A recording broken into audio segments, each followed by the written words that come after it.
The Joe Rogan Experience. Mr. Shermer, how are you, sir? I'm fine, thank you. I'm still breathing. It's good to see you again. We were just Likewise. saying before we got started that the last time we saw each other was we went to dinner about 6 weeks ago. And you're thinking that might be the end of that kind of stuff. That was my last time I've been in a restaurant, actually. And, I think restaurants, of course, will reopen. But I think the kind of social distancing we're seeing now, it's not going to go all the way back to the way it used to be. I think we may quit shaking hands and hugging to the extent that we used to, although I don't think we'll ever go all the way to, the Japanese model of social distancing. But I think there'll be modifications like that. The other thing I've been thinking about is the change of remote, say, meetings and education. I'm in the studio here in Santa Barbara where I've been recording lectures for my Chapman University class, Skepticism 101. And I just upload them and share them with the students, and then they watch them, and then I send them a quiz. They take the quiz, they send them back.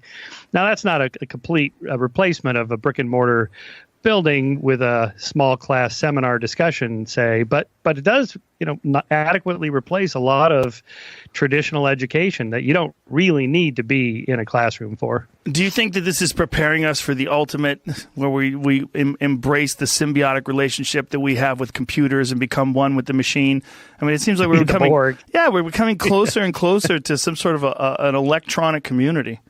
It's weird. Yeah, I think it was happening slowly already, and this is kind of a jump starting it. I mean, already tech companies like Zoom are having to, ramp up their game because, the systems are crashing because pretty much everybody's doing Zoom meetings now. Yeah. And then they have to adjust to Zoom bombing because, of course, there's people like that out there that just want to screw with you. And and then I was also thinking about things like theaters, why do we need to go to theaters anymore? I mean, I love watching a movie on a big screen, but, the screens we have at home now, big television screens, super high def, why not just watch movies at home? Well, I don't think we're going to have much of a choice. I was reading an article this morning about AMC theaters. They might have to go under because of this. Really? Yeah, wow. It's not good. Wow. I mean, you got to think. These companies are accustomed to having a certain amount of money coming in every month, and no one anticipated anything like this, where all businesses are just going to shut down. Gyms, I mean, how many gyms are going to go under? How many yoga studios? It's a strange and trying time for people who have small businesses, for sure.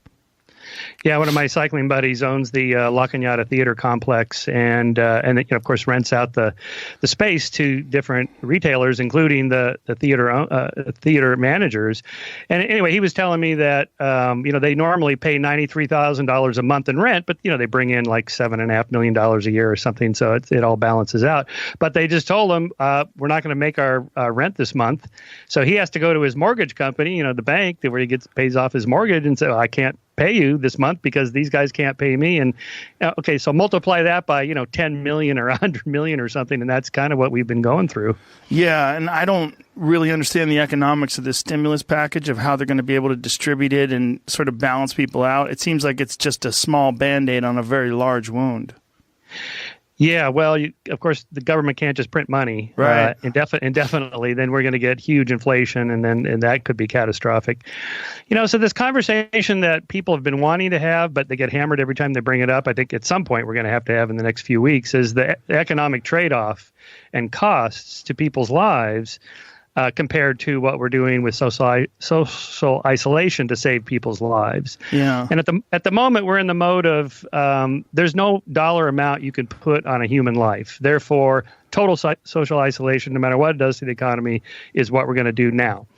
Well, but at some point, there's a economic calculation, like how many people are going to die, say, in the next year if we never open the economy. Of course, we will, but at what point do you do that? The supply chain dries up. You can't get not just toilet paper, but food supplies start to dry up, and then you get social unrest, and there's risks there too. And the idea of putting a dollar figure on a human life is repulsive to most of us, I think, intuitively, in this context, but in fact, we do it all the time. in terms of like an automobile company has to pay off the family of somebody who died in their car. Well, there are people who do those calculations, like what's the value of a human life? And the figure is, well, the high end figure is about $10 million. After 9/11, the families got paid off, I think it was $250,000 a person times the 3,000 something. And, so it sounds so cold, like, who does those calculations? Well, statisticians do that sort of thing, and attorneys and accountants work on that, and judges and juries have to face it. And that's kind of a normal part of other aspects of life that we're not used to thinking about. Most of us don't think about it. But, at some point, that's the kind of calculation we're going to have to do for what we're in now.